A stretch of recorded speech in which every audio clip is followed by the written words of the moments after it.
A paz do Senhor, amados irmãos, somos gratos a Deus pela transmissão de mais uma videoaula com o objetivo de auxiliar os nossos professores no preparo de suas aulas.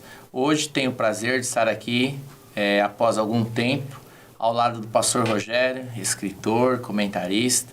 É uma honra compartilhar esta tribuna com ele.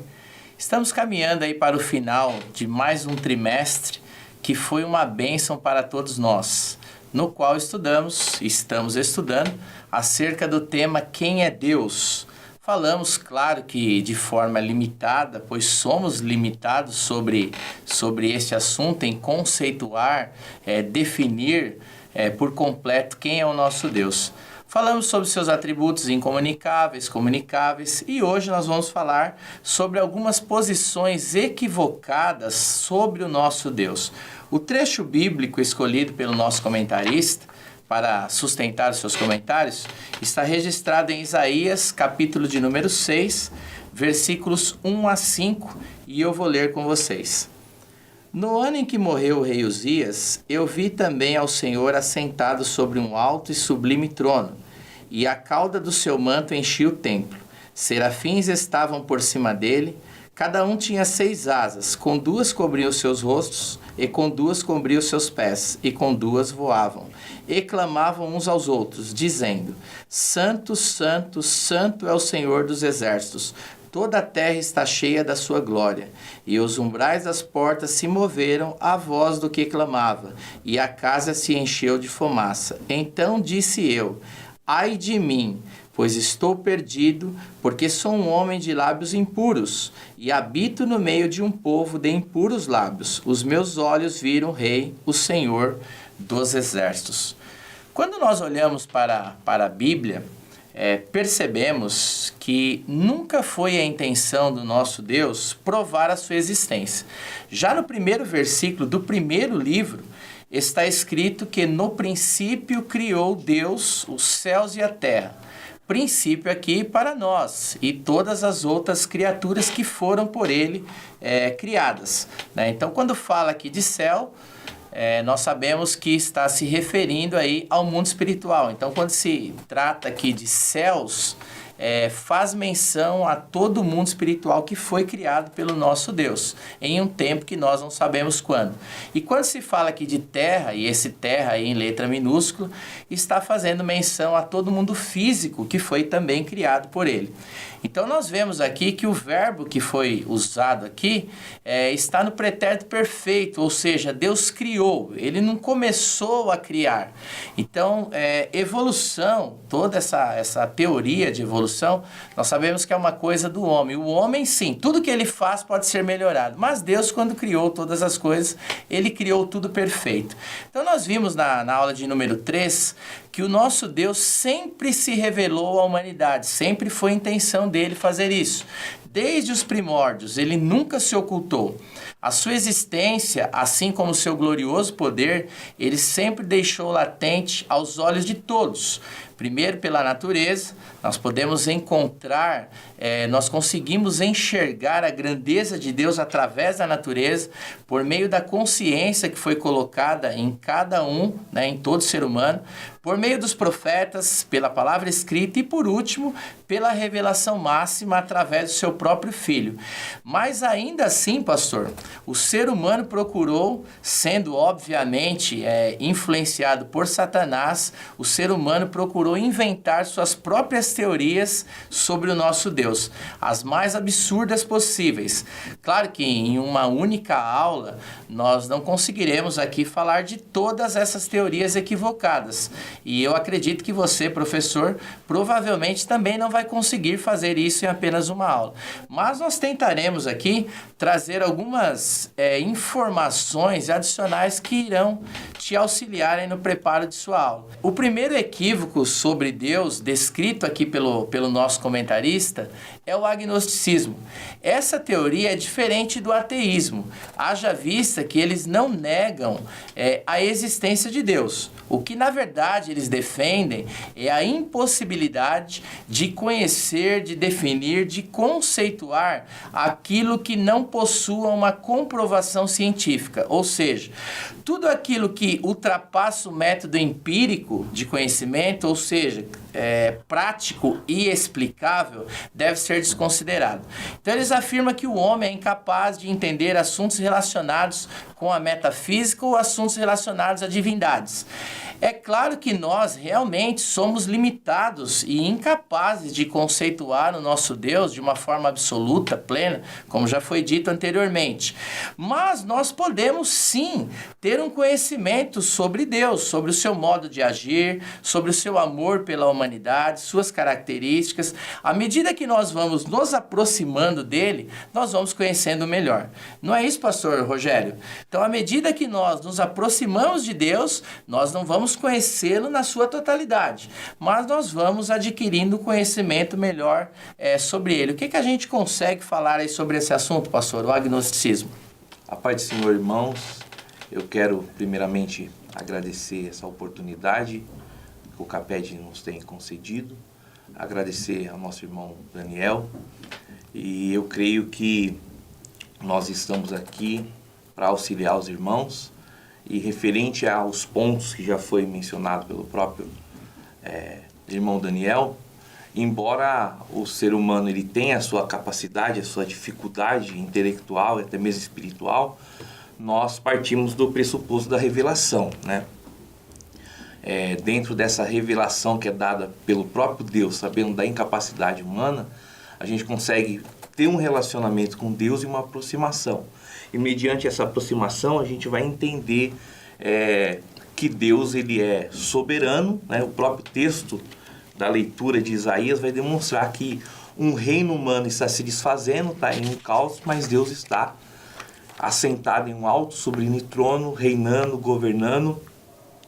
E partindo disso a gente vai entender que, embora nós, seres humanos, não conseguimos ter uma revelação completa, mas nós podemos afirmar que Deus ele tem o prazer de se revelar e demonstrar o objetivo dessa revelação, de se aproximar e dar ao ser humano a capacidade de entender os seus propósitos.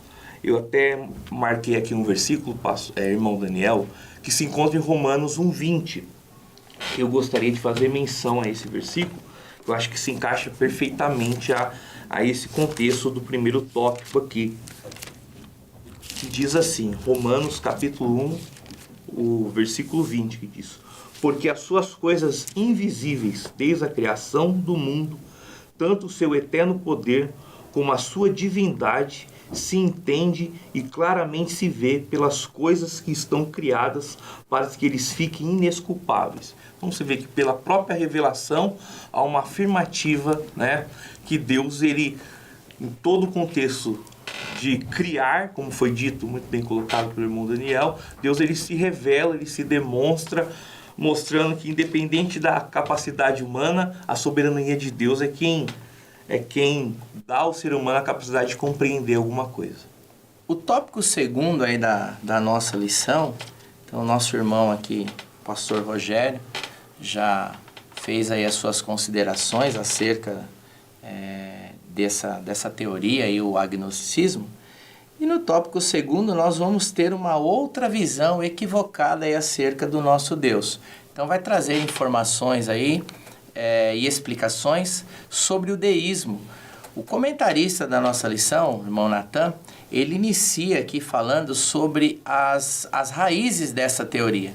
Então ele vai citar aí o pensamento de Aristóteles, que foi considerado aí, é considerado um dos maiores pensadores aí da cultura ocidental, ele que foi aluno do notável filósofo Platão e também foi professor do Alexandre Magno, que depois recebeu o título aí de Alexandre o Grande. Aristóteles estudou ciências naturais e ele teve uma sólida formação nesse assunto, o que influenciou grandemente a sua produção filosófica. Ele sustentava, como foi citado aqui na lição, a teoria das 4 causas, com o objetivo de explicar a constituição dos seres. Então são elas a causa material, eficiente, formal e final. Então, a partir do momento em que você cria uma teoria, no caso ele aqui, as 4 causas, é que você está buscando sempre, no caso dele, uma explicação palpável, uma explicação sólida, uma explicação científica para tudo aquilo que se acredita. Então, para ele, para os seus seguidores, tudo tem que ter uma explicação que seja científica, algo que seja comprovado. O nosso irmão Nathan também cita aqui a influência dessa teoria no iluminismo. Nós não vamos discorrer aqui muito sobre esse assunto, sobre esse movimento chamado iluminismo, também devido ao nosso tempo, mas eu recomendo você, professor, a pesquisar mais sobre esse assunto. O iluminismo, ele se iniciou como um movimento cultural europeu entre os séculos 17 e século 18. Qual era o grande objetivo aí desses pensadores? Eles buscavam gerar mudanças políticas, mudanças econômicas e também sociais na sociedade da época. O objetivo deles era influenciar toda a sociedade e eles conseguiram grande parte disso. Então nós vemos a influência do iluminismo nesse período na arte, na literatura, enfim, em toda a cultura. Os iluministas, eles acreditavam na disseminação do conhecimento. Então eles valorizavam a importância do conhecimento como uma forma de você enaltecer a razão em detrimento do pensamento religioso. Então nós vemos aqui que é o teocentrismo, ou seja, Deus do centro, dando lugar aí ao antropocentrismo, ou seja, eu vou tirar Deus do centro e a partir de então eu vou colocar o homem como centro de todas as coisas, o homem como centro do pensamento, o homem como centro do universo. Então nós vamos ter aí grandes pensadores desse período, que foram citados também aqui, que é o Voltaire, o Rousseau. O Rousseau, muito conhecido pela teoria do bom selvagem, ele dizia que todo homem nasce bom. O que corrompe o homem é a sociedade em que ele vive. Então a gente já percebe que esse pensamento já entra em choque com o princípio da palavra de Deus, que diz que todo homem ele nasce com uma natureza pecaminosa. Para o Rousseau, o homem ele nasce inteiramente bom e perfeito, mas a sociedade que vai o corrompendo. Depois nós temos um outro pensador desse período, que é o Montesquieu, por exemplo, que ele trouxe a ideia da criação dos 3 poderes, poder executivo, legislativo, judiciário. Então foram pessoas que tiveram uma grande influência na sociedade da época e deixou traços disso até os nossos dias.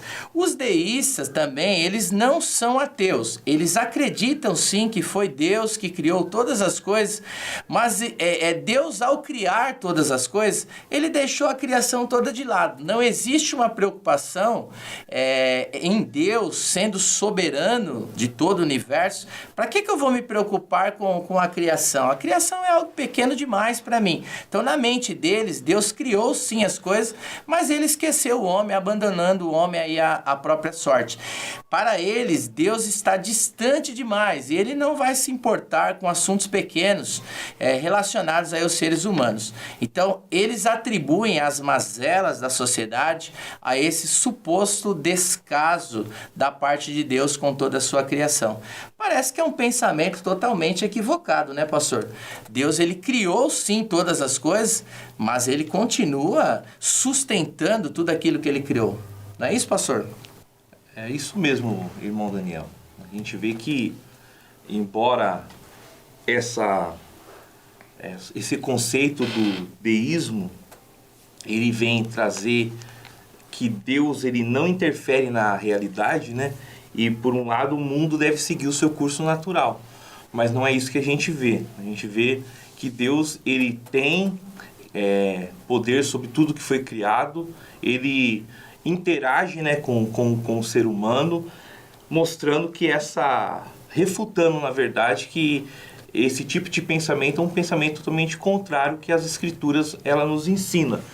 E o próprio livro da criação, né, o primeiro livro da Bíblia, vai demonstrar o casal no Éden, que Deus ele tinha o prazer de se relacionar. Então isso não é algo que aparece somente no Novo Testamento com a presença do Espírito Santo, né? A gente vê que o Espírito Santo ele foi dado para ter um relacionamento com o ser humano. E dentro disso a gente vai ver que Deus ele tem o prazer de se relacionar, né? E ele tem autoridade sobre todo o mundo criado, visível e invisível. Então vemos aí esse conceito de deísmo, né? Então vale lembrar que é importante o professor, no momento que estiver ministrando aí a sua aula, deixar claro para os alunos que nenhum desses pensamentos que estão sendo citados aqui, que estão sendo analisados, estudados, nenhum deles nega a existência de Deus. Então isso é importante deixar isso bastante claro, né, que tanto o agnosticismo, quanto o deísmo, quanto o panteísmo, que nós vamos falar dele agora, nenhuma dessas teorias negam que Deus é o Criador. Eles não negam a existência de um Deus. Cada um vai ter aí a sua linha de pensamento contrária, com certeza, àquilo que está registrado na Bíblia, mas nenhuma delas nega a existência de Deus. E agora, avançando um pouquinho aqui para o tópico terceiro, nós vamos ter aqui mais uma visão equivocada aí sobre o nosso Deus, sobre a forma como Deus age, que é o panteísmo. Então a palavrinha pan aí faz menção a tudo. Então, para esse pensamento, que também não é ateísmo, como já fora dito, os panteístas, eles acreditam na existência de Deus, né? Mas para eles, Deus está em tudo. Deus ele se mistura com toda a sua natureza. Não existe uma separação entre Deus sendo o Criador e a sua natureza. Então, tudo que eu olho aqui é visível, né? Tudo que eu vejo, né? Deus está ali. Então Deus está na natureza, Deus está nos corpos celestes. Então tudo aquilo que o homem vê, tudo isso é Deus. Então esse é o pensamento dele, né? Então, pastor, falando aí sobre o panteísmo, nós vemos aqui a história, né? Foi subdividida aqui pelo nosso comentarista, a história, o conceito e também uma refutação bíblica combatendo esse pensamento contrário às Escrituras. E aí, o que a gente pode trazer aqui para os nossos professores? É importante nós pontuarmos, irmão Daniel, que essas posições, esses pensamentos, eles não negam a existência de Deus, né? Por isso, precisa ter uma compreensão, porque acaba confundindo, né, a cabeça dos nossos alunos, e se a gente não pontuar isso, não há uma negação a respeito de que Deus existe. O grande problema é que o próprio pensamento do panteísmo, ele vai afirmar que tudo é Deus, né?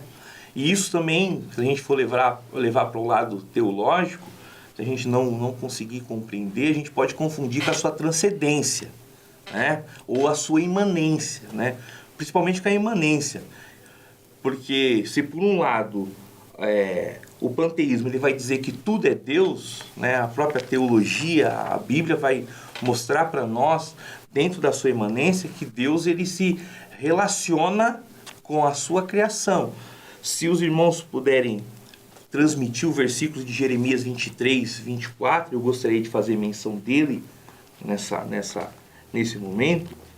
Eu acho que é muito importante nós entendermos que Deus ele se relaciona, ele é um Deus presente, né? Não limitado, sua transcendência demonstra que ele está acima da criação.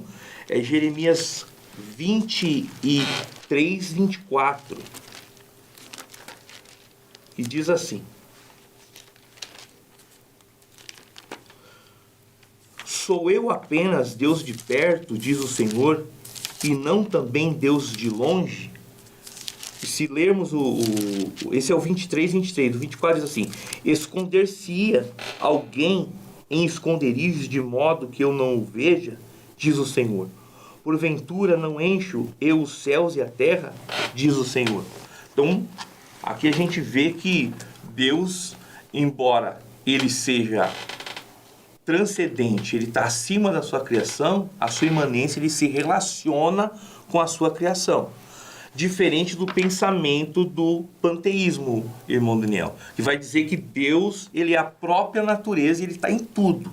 Então, há uma diferença entre o conceito bíblico-teológico com o conceito do panteísmo.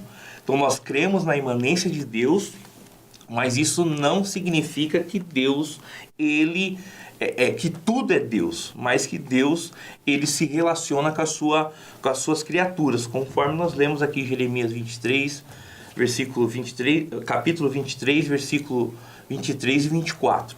Eu gostaria também de ler um versículo que se encontra no livro de Isaías, capítulo de número 57, e o versículo de número 15, que diz assim: porque assim diz o alto e o sublime, que habita na eternidade e cujo nome é santo.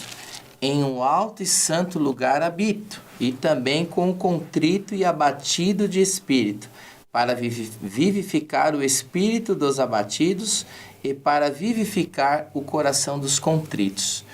Então, como já fora dito aqui pelo pastor Rogério, é importante fazer essa separação, né? Então, nós sabemos que Deus, ele é transcendente, sim, ele habita nos altos céus, e quando a gente fala de altos céus, nós sabemos aí através de registro bíblico, da existência aí do primeiro, segundo e um terceiro céu.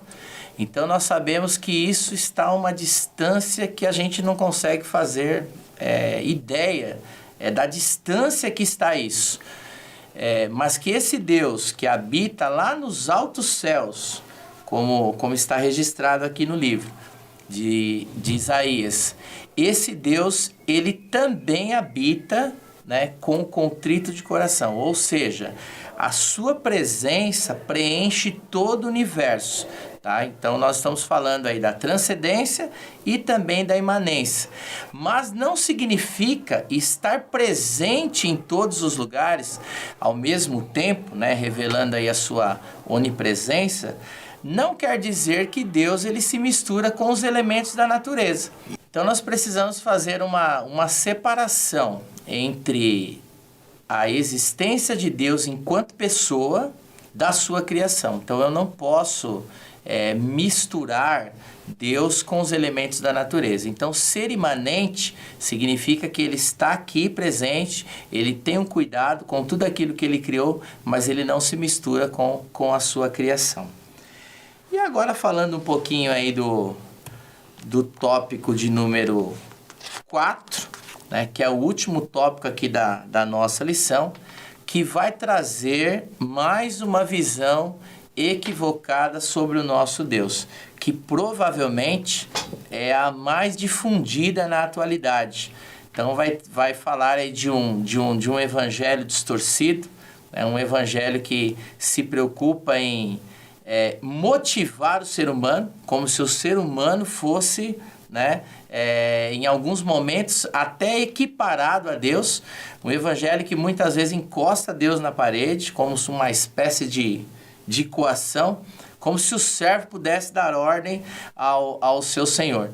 Então, expressões como foi dito aqui pelo comentarista, né? Você é o ponto fraco de Deus, não me sinto inferior a Deus, expressões que exaltam o ego do ser humano, vai trazer até uma visão aí antropocêntrica, é como se o homem estivesse se colocando aí em situação equiparada a Deus, bem diferente do que Isaías disse aqui, que foi lido na leitura bíblica, quando ele contempla tudo aquilo. A fala dele vai ser: ai de mim, eu estou perdido, sou um homem de lábios impuros. Ou seja, ele está reconhecendo a sua pequenez diante de um Deus tão grande.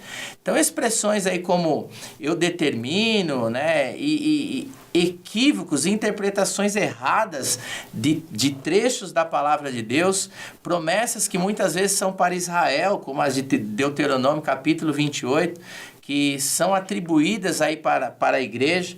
Então parece que esse evangelho tem tomado conta aí do meio evangélico, né? O evangelho aí que vai colocar o homem numa situação muitas vezes semelhante a Deus, né? Como se tudo aquilo que fosse dito, como se tudo aquilo que fosse falado, o foco maior é enaltecer, é envaidecer o ser humano.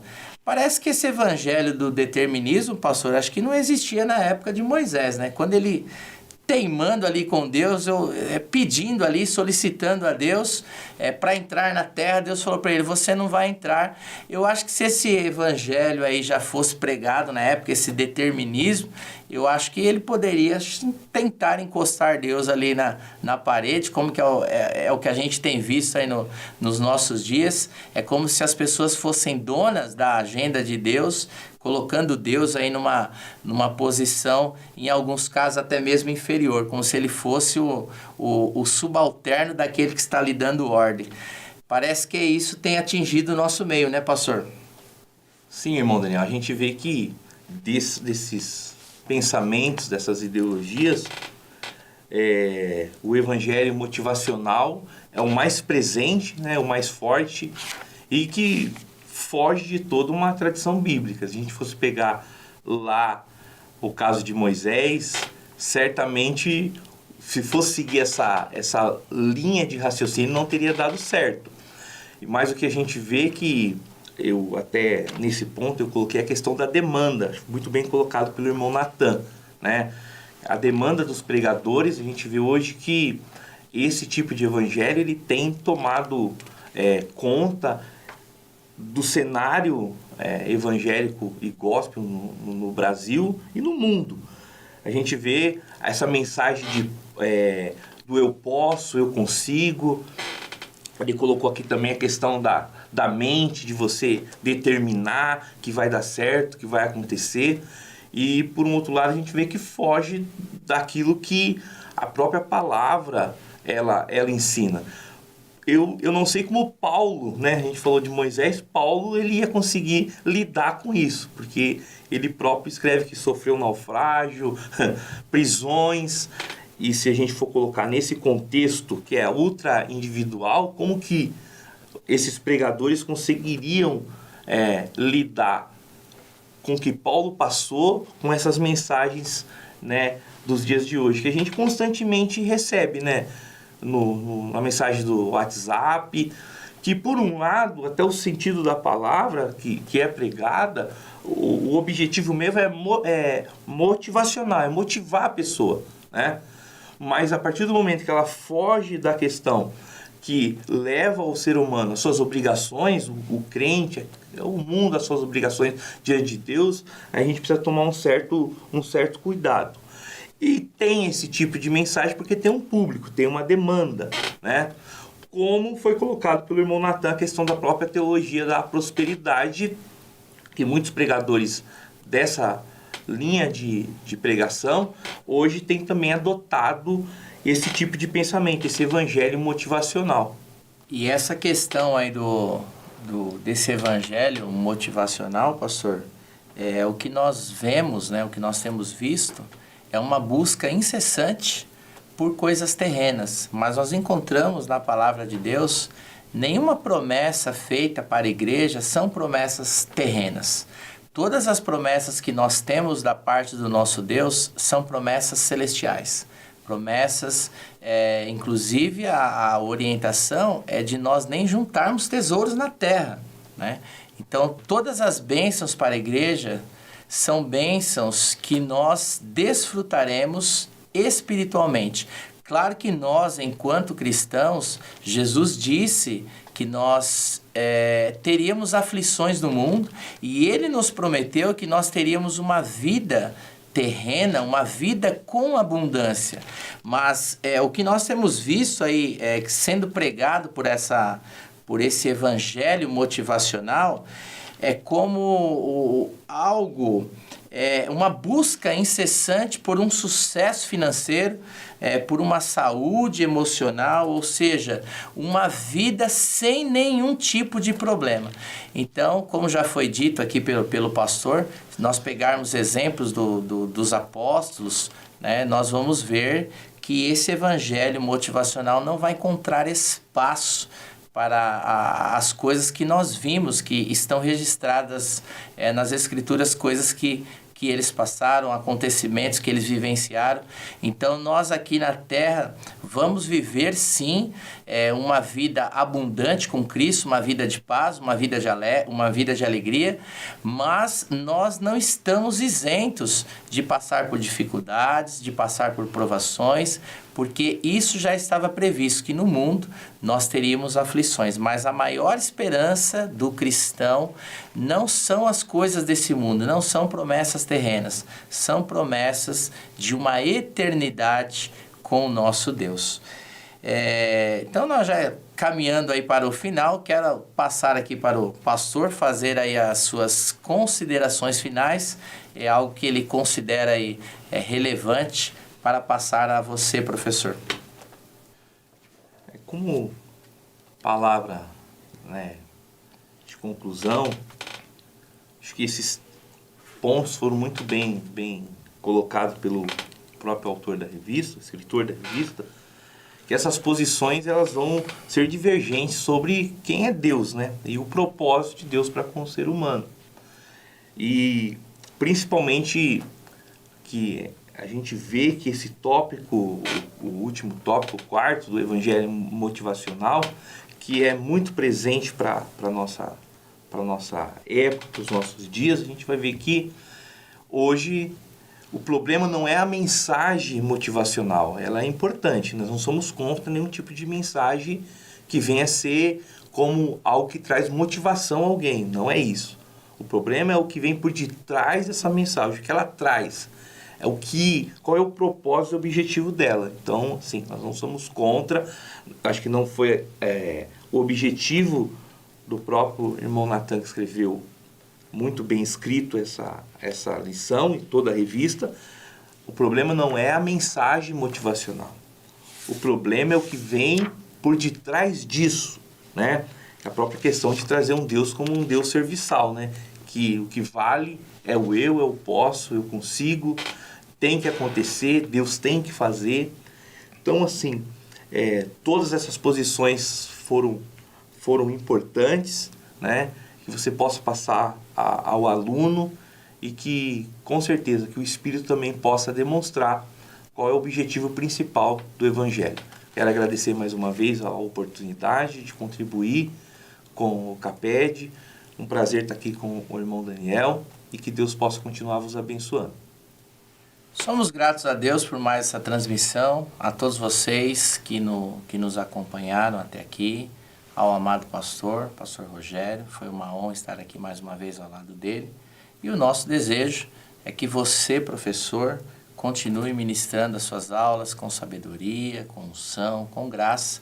Espero termos alcançado o nosso objetivo, que é de auxiliar vocês no preparo das suas aulas. Que Deus abençoe a todos vocês e nós vamos fazer uma oração em agradecimento ao nosso Deus. Senhor Deus, nós te louvamos, te agradecemos por esses momentos, ó Pai, que passamos aqui transmitindo a Tua Palavra. Deus amado, que o Senhor continue, Senhor, abençoando as nossas vidas, que possamos, ó Pai, continuarmos sendo canal de bênção, Senhor, na transmissão da Tua Palavra. Senhor, abençoa cada professor, papai, que estará ministrando, Senhor, esta aula no domingo para os seus alunos. Que o Senhor possa continuar abençoando, Senhor, a vida de cada um, que eles possam, Pai, a cada dia se dedicar mais, para que possam, Senhor, cumprir o chamado feito a cada um deles, papai. Que o Senhor possa continuar também, Senhor, abençoando essa equipe do CAPED, que o Senhor possa continuar abençoando a Tua igreja, abençoando o Teu povo. Em nome de Jesus, nós te pedimos e te agradecemos. Amém.